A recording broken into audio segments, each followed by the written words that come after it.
Hello and welcome, my friends, into episode number 156 of the Leaning Into Leadership podcast. Man, I'm super stoked today. And I know I say that pretty much every episode, right? I mean, like I got to find a new way to lead in, but somehow I'm always super stoked. But I really am super stoked today to have this mid-month, mid-August conversation with my dudes, Todd Bloomer, Dominic Armano. Always so much fun to get together with you guys. And now we can add to Todd Bloomer and Dominic Armano, best-selling author Todd Bloomer, whose book, The Blueprint, is out. It's live. It's killing it. Man, Todd, that's got to feel good, right? Darrin, I've told you a couple times via text. I'm pinching myself. Yes, thank you. How about that? I can show a copy of mine too as I'm just sitting here. So, ultimate humble brag. School's back in session at Churchill High School. I walked by a classroom today, greet a teacher. Kid jumps up, Pierce, and says, "Bloomer, will you sign a copy of my book?" Oh, that's awesome. And, cool. English class. Cool. I said, hey, I was so, as you talk about how it's a surreal feeling. It really is a cool feeling. I appreciate you taking a risk on me. I appreciate you helping me promote it. Guys showing me the book. It's been about 2 weeks since it's been out.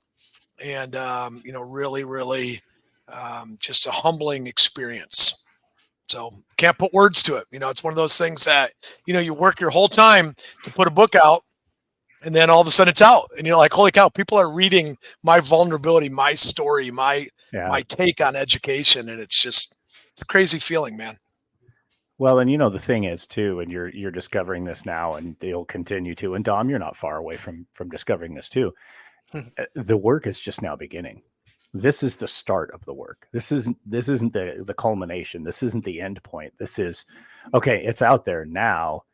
You got to be talking about it. You got to be sharing it with people. You got to continue to live it. I mean, you've been living it, but you continue to live it. So, but again, dude, congratulations, man. I'm so excited for you. So happy for you. It's been really interesting and a lot of fun to see all the different, images that people have shared, holding up, their copy of the book and even the weird and strange things. Like somebody commented on your post the other day, why is the triangle of success in a rectangle? And I guess haters are going to hate, but it's a blueprint. You don't put triangles on a blueprint.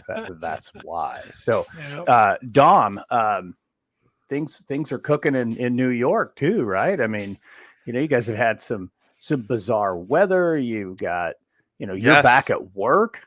I mean, yes, it's crazy. I mean, I don't know. It has been crazy. We've had some crazy weather. So much so that just the other night, it was like 2 or 3 o'clock in the morning, and my wife's cell phone started buzzing for that emergency thing. It was just like we had a state of emergency declared in New York. It was crazy rain, and it was just one of those things where, like, the next day I woke up and I'm like, all right, I didn't understand why. Then I get to work and my assistant principal was telling me that a road by his house collapsed. And the dam broke, and I'm like, oh wow, and that all kind of coincided with the first day back at school. So I'm hoping that's not like some type of crazy omen for the year. Hopefully, we won't have a bad year because of that. But yeah, we're back. Kids don't come yet; they still have about 2 weeks, but we're kind of gearing up and getting ready. And before we move on, I just also want to say congratulations to Todd. I'm a huge fan. I love the Blueprint. Like I said, just being able to talk to you once a month and learn from you and have a copy of your book. So for those that don't have it, I really, truly recommend picking it up. It is fantastic. So big congrats to you, Todd. And you deserve all of it and more, my friend. So means a lot. Thank you, sir. We'll make sure and put a link in the show notes so you can go and get a copy of the Blueprint. In fact, I'll put in both links. I'll put in the Amazon link and also the link to go to Todd's website if you'd like to get a signed copy from Todd there on his website. But okay. So that's all really, really awesome stuff. And it leads us, I think, perfectly into today's conversation. As we've been going back and forth, trying to first nail down a time for us to record this mid-month podcast. Folks, like, pulling back the veil for you for a second, we typically record this, I would say, a week to 10 days before it releases. As you're listening to it or watching it, it was shot last night. I mean, like, as soon as this is done, I've got to get to work on editing. So, gentlemen, you got to be good. You can't have any mistakes. The pressure is on. Yeah, I'm going to be the one who makes on. the mistakes now. Right. I want this as a clean of episode as we can possibly make. But anyway, we've been texting back and forth, and we've been talking about a lot of different topics for this particular show. And what I really enjoyed and what I really appreciated was, I think, Todd, you brought it up, that the role of the principal just continues to evolve. Day after day, year after year, things continue to just, it's like the old constant, the only thing that's constant is change. And that's true in the role of the principal. So let's maybe kick that conversation around a little bit today and share that insight that the three of us collectively have with our listeners. I'd certainly love to hear. And Todd, you've done the role longer than I did, longer than Dom has been in the role. So let's start with you a little bit on what you're seeing here, maybe even just in the last, I don't know, year or two, as far as the evolution of that role. Where can you start? And I think where I'll start is like safety and security of a campus. And I do think that has evolved to the point where all our doors are locked. And, I have a big campus, there's 9 buildings. And so the flow of traffic between buildings in between passing periods has become a challenge to be able to get kids in and out of buildings. And so as you're looking at how does the role of the principal evolve, the role of the principal now becomes that mobile desk and leaving the classroom and being out and being visible just to allow kids to get in the classrooms, and then assigning people to be able to man doors in between passing periods, but then taking it a step further. Okay, the bell rings, kids are in class. Now, what about kids that have to go from one place to another? And so one of the things I think as a principal, the things that has really evolved from when I went to high school, when I was an assistant principal, when I was a middle school principal, and now a high school principal, is the flow of traffic on a campus and how that affects what you do, the management of what you do.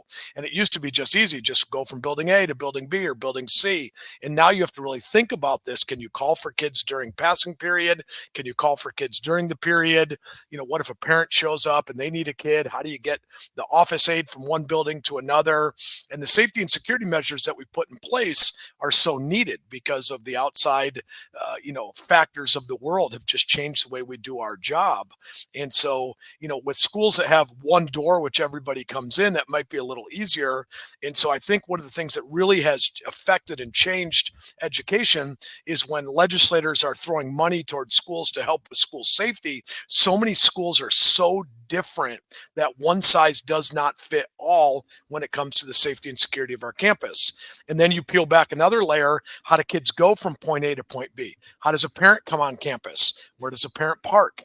How do the folks that come to work with kids during the day that are that may work with the band or the choir or coaches that are coming to recruit our kids? Like how does all that flow? Because 5 years ago they could just show up on campus. People were good. We could have people go from point A to point B. Now we are completely fenced in. We are completely locked. And so really, I think the evolving role is how do we as administrators help support teachers? So when the class period rings, they're in teaching, but what about little Darrin's got to go from class A to class B? How do they get there? And then how do we think about all these things? And then how do we open doors in the morning to be able to let kids in? How do we have people supervising and kind of going from there? So I think just logistically, what does that look like as a role of a principal with the safety and security of our campus? Because I think we'd all agree that that's the number one job that we have on our campus is to keep kids safe and secure. Then we teach them English and math and science along the way. Right. And so really one size fits all does not work for safety and security of a campus, especially, Dominic's school might be, obviously smaller, have less doors. I have 9 buildings and over 100 exterior doors on those buildings to be able to get in and out. So I think one of the biggest issues that we have is the evolving role of the principal is how to keep our campus safe and secure, how to move kids, and what does that look like on a campus? You bring up something interesting there, and I know Dom, you want to chime in on this too. I want to touch on this just really quick. For anybody who's listening who's not in education, who hasn't worked in a large building like Todd's building. The high school where I was building principal was just one building, but 4 floors. I think I had 38 sets of exterior doors, not counting like wood shop doors, automotive shop doors, all that kind of stuff, right? So just myriad of entrances and points of ingress and egress. I like to compare that to airports. And if you think about every airport you've ever been in post 9/11, the retrofit of security. Now, I just went through security in Denver a couple of days ago, and they've redone the main security in Denver, which thank goodness, because wow, DIA's security is awful. But it's a lot better what they've done because it's much more intentional. Everything in all of our airports, and I think about like the Orlando airport, which I think is the worst 9/11 retrofit security anywhere. So for people who don't see what Todd's talking about, that's what I want you to think about is in all of these different airports, they've had to essentially force fit, and it's been many years now, but force fit these security measures into their spaces. Now, as buildings have been remodeled and that kind of stuff, it's certainly made it easier. But going into a school, going no matter what size or grade levels that you have in that school, there's so much in terms of the logistics that go into the work, and that work is not instructional leadership, by the way. So I'd love to share the stats from my dissertation that I discovered that the average high school principal, as example, spends about 10% of their time on instructional leadership. What Todd's talking about is only going to bring those numbers down. But I just wanted to capture that a little bit. It probably sounds like I'm rambling a little bit, but those pieces with how security has had to be retrofitted into older airports, I think in some ways aligns with everything you have to do and how you have to try to stay ahead of all the challenges that you'll have especially in a big building or a big campus with 9 buildings. That's just an enormous challenge for a building principal. Yeah, and I want to just piggyback off of that for a second because going back, let me say go back, I don't know, 10, 11 years ago when I was first an assistant principal. And I remember, being tasked with, being the BRT. For those that don't know, it's the building response team or the emergency response team that schools have. But being tasked with being the BRT leader, part of that was creating a safety plan. And it might be different from state to state, but in New York, every school has to have a safety plan. And in that safety plan, it's the evacuation sites that are listed, who's on the emergency response team. And you essentially have to lay out all of these procedures and put it in this document and keep it, in several locations throughout the building. And then you refer to the document in the event of an emergency. Now, I remember as a 27, 28-year-old brand new assistant principal being tasked with this for the first time. Like, talk about a major anxiety attack. Here I am and again, Once again, the going, pressure is on. yeah, at 28 years old, my now wife, then girlfriend, was picking out my outfit so my tie would match my shirt. And here I am trying to figure out which evacuation sites my kids are going to go to in the middle of Queens, New York City.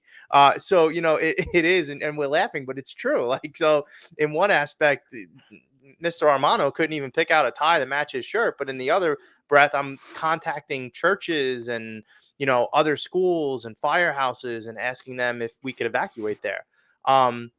Now, years later, obviously, I've grown to understand the magnitude of that. And as Todd said, and as Darrin said, it is the most important job we have is to keep the children safe and secure in the building. That's our first priority.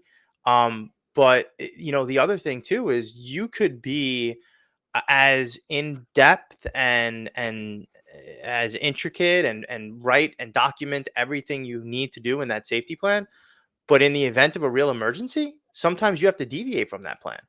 So, sometimes you have to like think on the fly, like an evacuation or other crazy things that happen. And I think all of us have spent time in schools. We know that at the blink of an eye, something ridiculous could happen that we would have never even imagined. Um, and again, it is stressful. And it's Darrin. You said something interesting about high school principals dedicating 10% of their time to instruction. I see that even in an elementary school.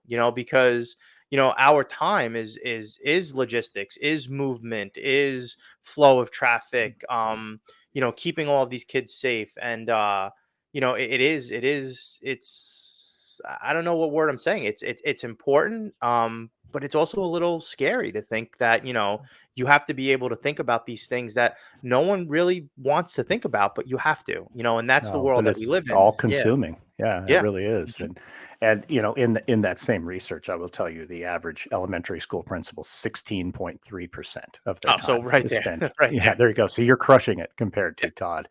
Yeah. And middle school, just they fall in at about 12%. So and again, I mean, I think every superintendent, I'll speak as a former superintendent, wants to see their building leaders be the instructional leaders, right? That's a big expectation. We've talked about it here on this Mhm. show that you need to be that instructional leader. You need to be in the classrooms. You need to be visible. You need to be part of professional development. You need to be part of the PLC meet, on and on and on, right? So, but there's only so much time in the day, and as the role continues to tax those of you still in the chair, I think certainly the safety and security piece is something that probably a lot of people don't overlook, but don't necessarily factor into the equation of where will my time go.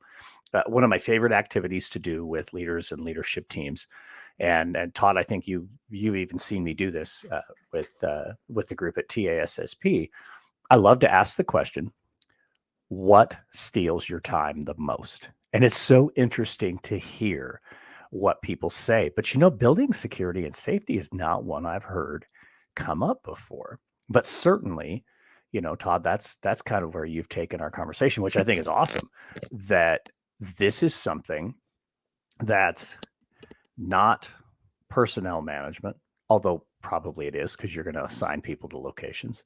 It's not instructional leadership. It's really truly that organizational management stuff and just the wrapping your brain around all of the logistics that go with that. And Dom, you're right. So often we will delegate that, right? I mean, Mhm. I would tell the people that the leaders that I coach, oh yeah, delegate that, delegate that, delegate that. But you make a great point, 28-year-old Dom couldn't even pick out the right tie. And yet we're going to put him in charge of building safety and security. So So, Right. hey, interesting just to, stuff. to, to, to jump on that, I did 3 periods of lunch duty. And basically, at lunch duty, I wander the campus. And my job is to keep kids where they're supposed to be, like where you can go, where you can't go, checking restrooms, checking buildings. And I only spent 2 periods in classrooms. So today, and I left school today thinking it was a really good day because I got to spend 2 periods in a classroom and I got to Yeah. see great teachers doing great things and doing wonderful, wonderful things. But I only spent 2 periods, 2 of the 8, but 3 of the 8. Basically, I was monitoring what kids are supposed to be at lunch, who are my kids as I'm getting to know my kids, and then building structures and systems on the campus with help and delegation, but also taking a role in that to be able to know what's going on my campus. And so I felt great about instructionally today, but I was only there 2 out of the 8 periods. And so hitting right on kind of your percentage of what you say. Well, no, I think that still puts you ahead of the percentage, but Mm-hmm. not, I'm certain it's not where you want it to be, No. Mm-hmm. but that's part of the challenge, right? And I think that's Mm-hmm. that's where this conversation is so important, and really thinking about how the role just continues to change. So Dom, you're in your second year now Mhm. at your school, and I'm curious what, you went back to work today, and you're going to have teachers here in a heartbeat. You're going to have, I'm sure Mhm. your AP was back today, Mhm. or will be back very, very soon.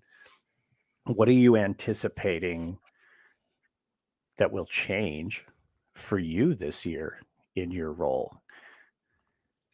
It's an interesting question. It's very interesting. I will say this. I'm in a very weird time in my career, and the reason why I say weird is because I think I'm going into total collectively my fourth year as a principal. Right. This role in a new school. Um, but the role of a principal in New York City public schools versus the role of a principal in on Long Island, it's two different jobs. And people look at me and they say, "What do you mean? Like, it doesn't make sense. You're a principal, you're a building leader. How is it two different jobs?"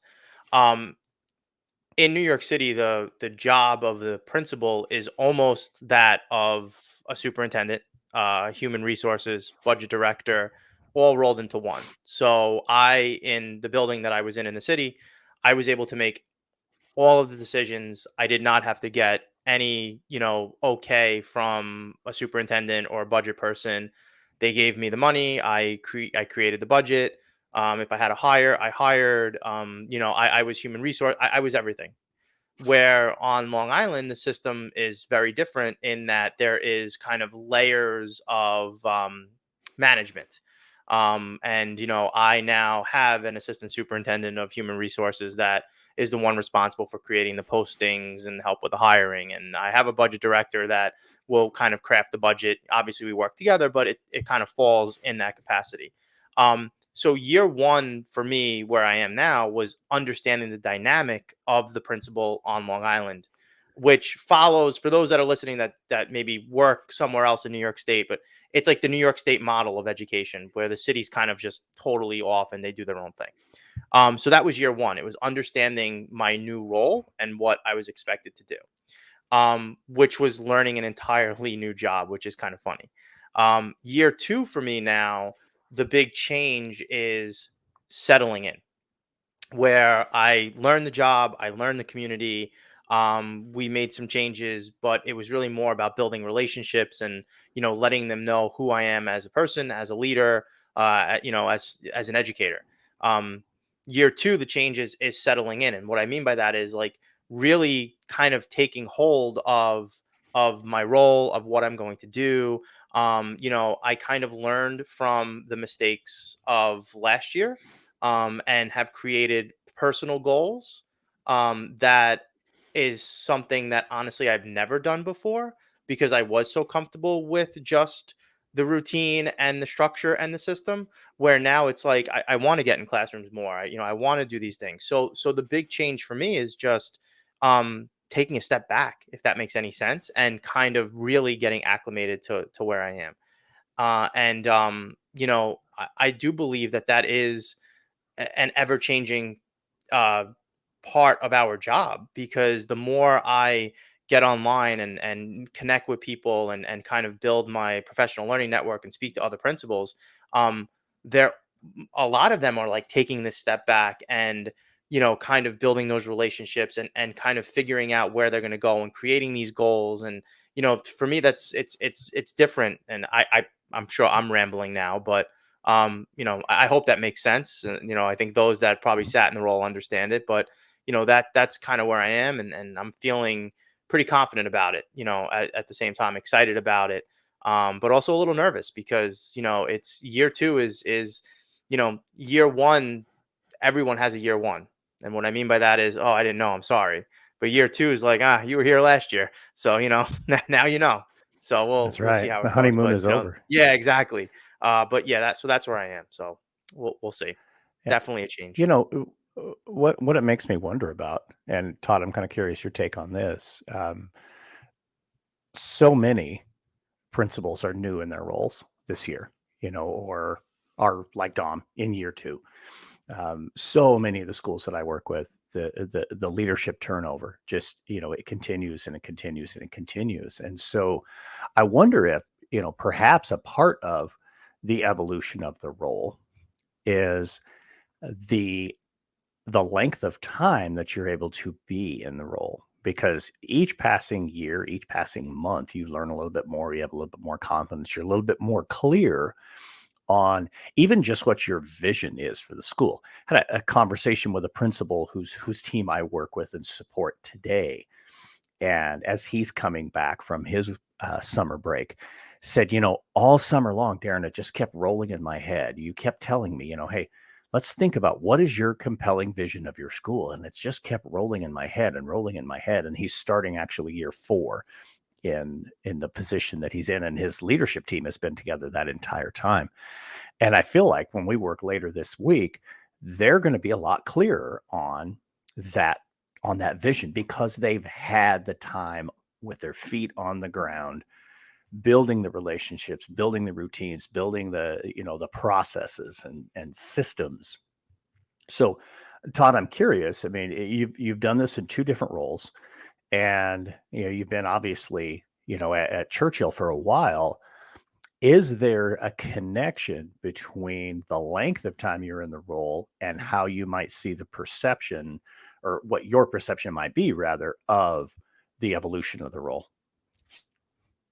100%, no doubt. And I do think it's so important when you have structure and continuity of your leadership team. Like I was talking today about an AP that just retired, and how she always had my back because she always knew what was coming down the pike. And so, she has retired. Now, with that said, I added 3 new assistant principals to my team this year. I have 5. So 3 of the 5 are brand new. So, and I always say with change brings great opportunity, because this year we've seen a real influx in creative ideas. Hey, what ifs? Have you thought about this? Why are we doing this? And it's energized and invigorated me.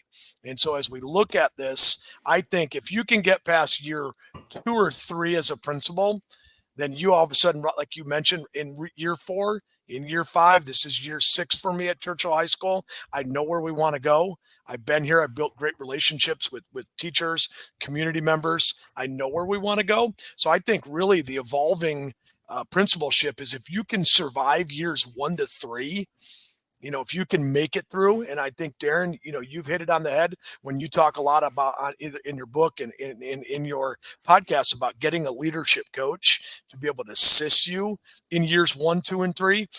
My first year at Bradley Middle School, I was not very good.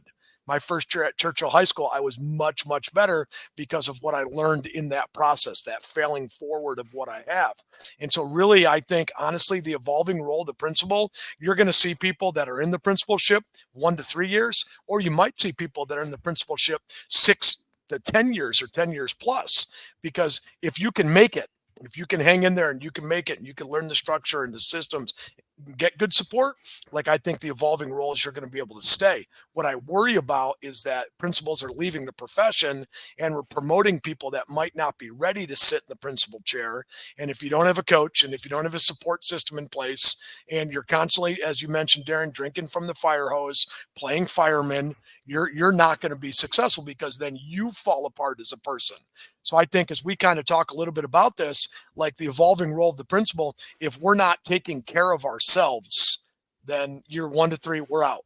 So if you can get some kind of system, whether it be walking, Darrin, you played golf before I'm up sometime in Texas, you've already got 9 holes in. If you can take, that's the evolving role. Yeah, it's the evolving role of the principal is the physical fitness, the mental health, the spiritual, whatever it is that we have has to be put forward. And so for us to survive, like we never did that. Like Darrin and Dom, we're all probably the same guy. We've got 10,000 sick days built up because the red badge of courage was, I got 1 million sick days. I haven't been sick since, 1986. And so I've not missed school. And so like, as we look at, if we can make it through 1 through 3, if we can put our own physical, mental, spiritual health forward, we can be successful. The continuity of a team is so important, but also bringing in new ideas really invigorates people to be able to say, hey, I want to see this in 3 years where we're going to be, where if we get caught, as Dom kind of got brought up in the rut of it, we may say, you know what, I'm just going to make it to the end of this year and then I'm going to retire. But then you get some ideas and you're like, hey, I got a 2-year plan, I got a 4-year plan, I got a 5-year plan. All of a sudden you're talking about, hey, I could be a principal of Churchill High School for 10 years. Like that's something that is like exciting. And so, the role is, if you can make it from 1 to 3, I think you can get there, but you have to put yourself forward and you have to be able to take days off. Yesterday, I took one of my children to college and I took a half day, and I didn't stress one bit at all about my team or my campus because I knew I'd be there today, but I also have a great team that can support me when I'm gone. And in principal year 1, I would have worried that I can't be gone because I have to make every decision. I have to do everything. If I go, the school will fall apart. And so I think that's the evolution of the principal, is understanding delegation, hiring good people, trusting them, and then you have to be able to step away.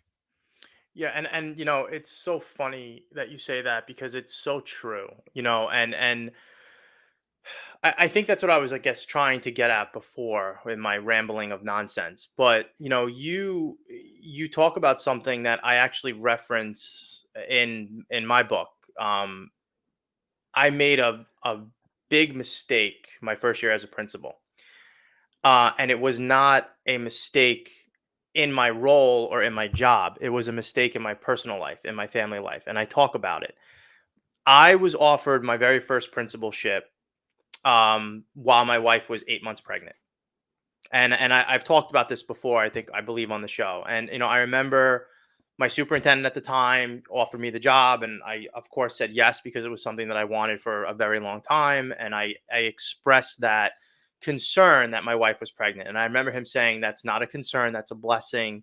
But the mistake that I made was I prioritized my job over my family, because my wife and my son, Michael, were born. I brought them home from the hospital on a Sunday. And then Monday morning, I was at the first day of school.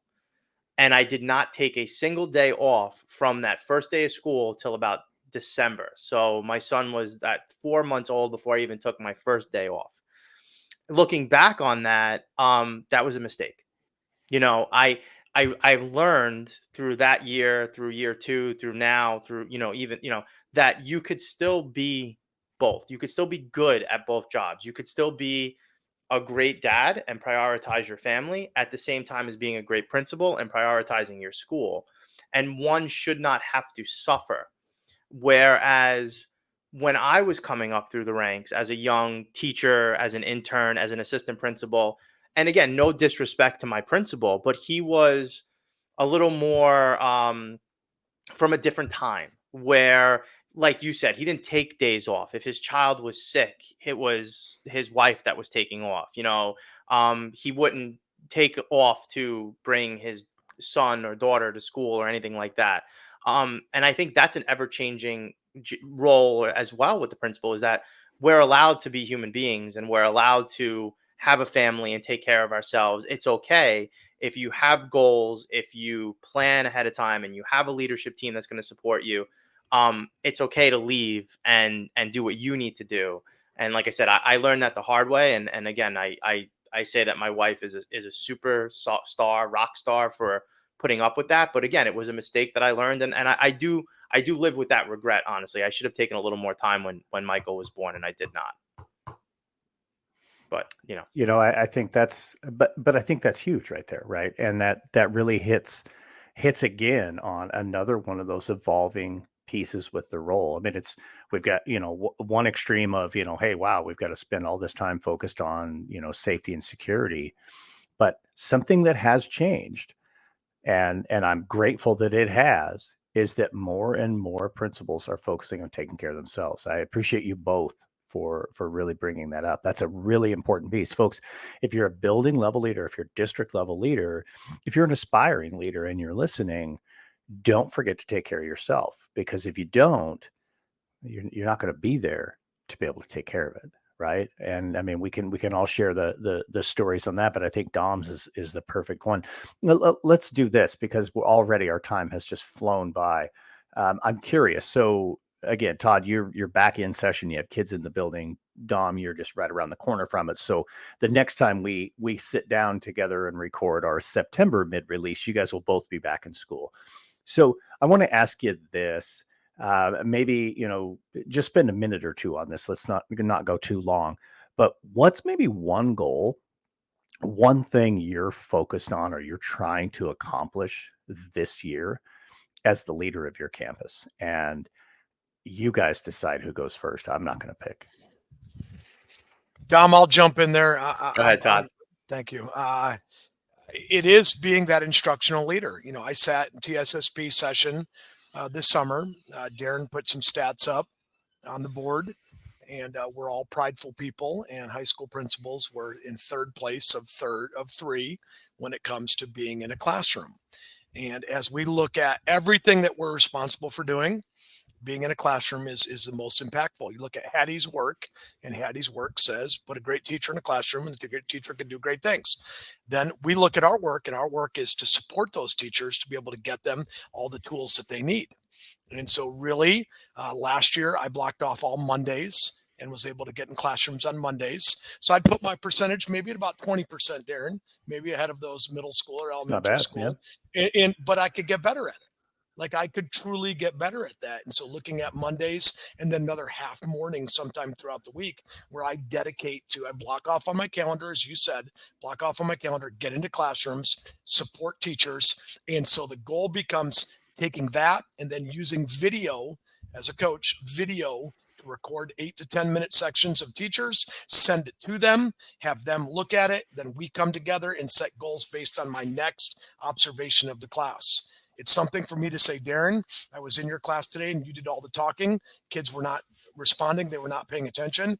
The eye in the sky don't lie. If you see the video and then building upon that. So not only being in class, but giving feedback and then utilizing video this year to be able to help get my teachers everything they can so they can be the best, so our kids can perform at their highest when we have the best teachers in the class. That's the goal. And I'm fired up about it. So I'm extremely excited about what that could look like this year.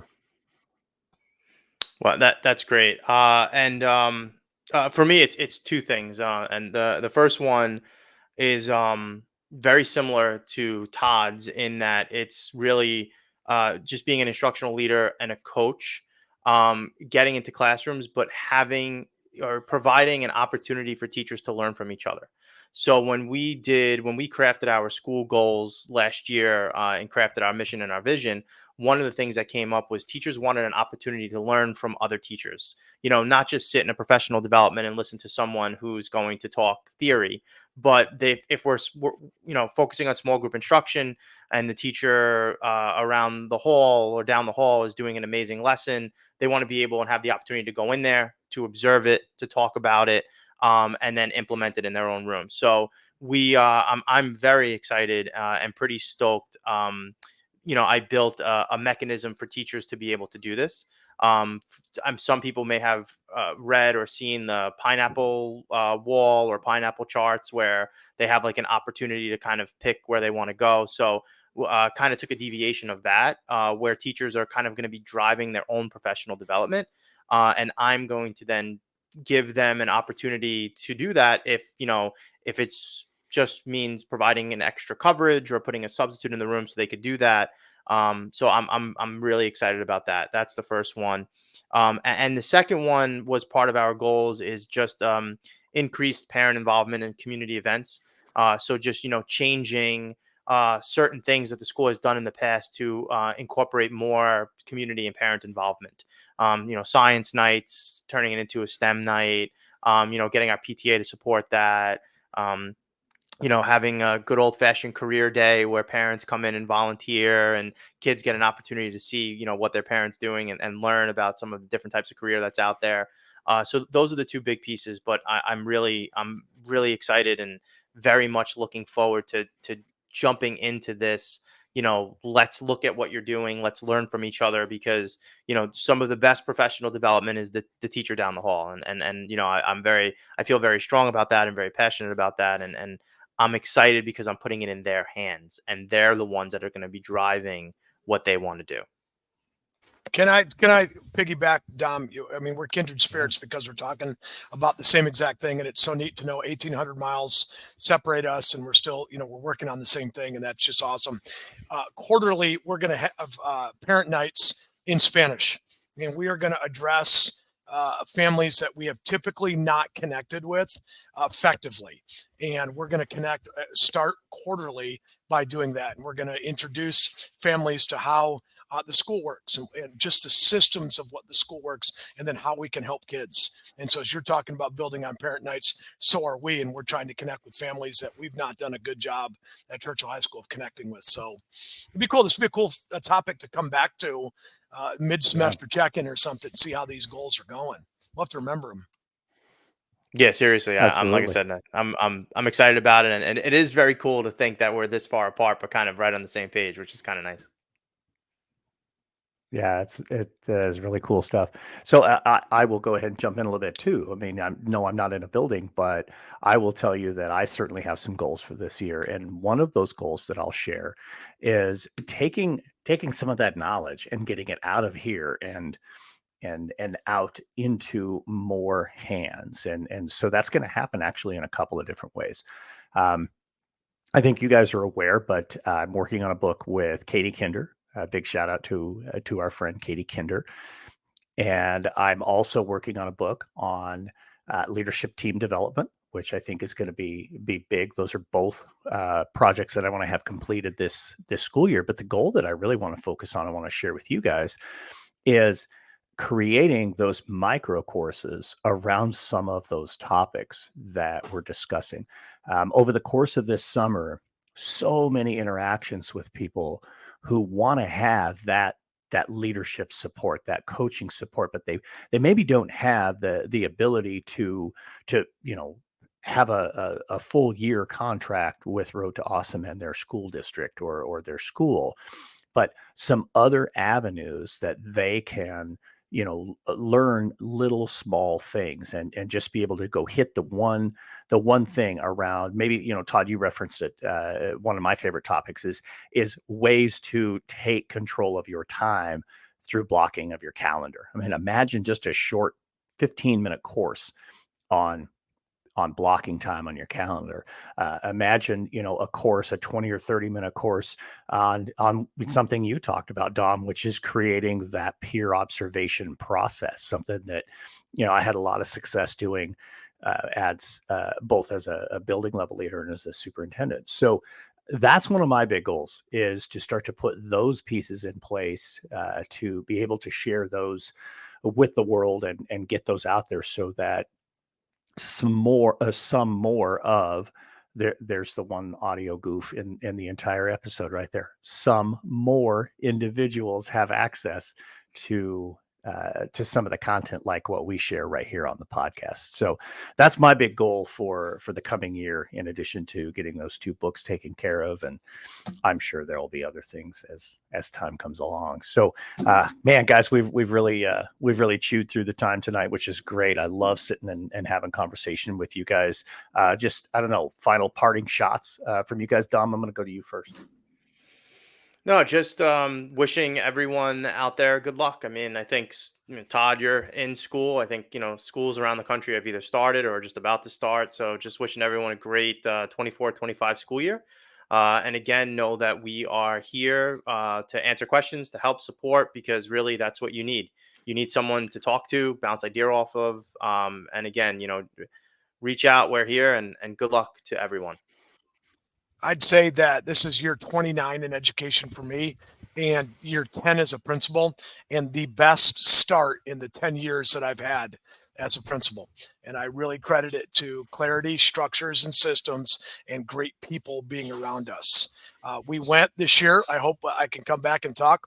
We have gone cell phone free in the classroom, and we're a 2,400 kid high school, and going cell phone free to a bunch of kids coming off summer vacation was going to be a challenge. We've had one negative interaction with a student in 7 days of school with that. It's not perfect, but we believe if we can eliminate those cell phones in the classroom, everything's going to go up. Scores are going to go up. Retention is going to go up.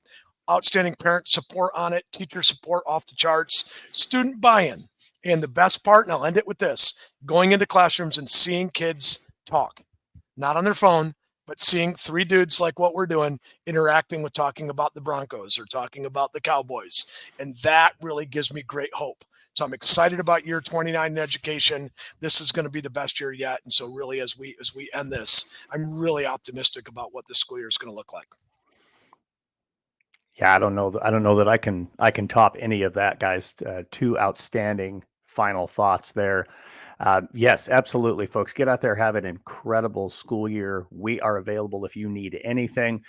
As always, our contact information is down there in the show notes. Thank you so much for joining us here on the Leaning into Leadership podcast special mid-month edition for August.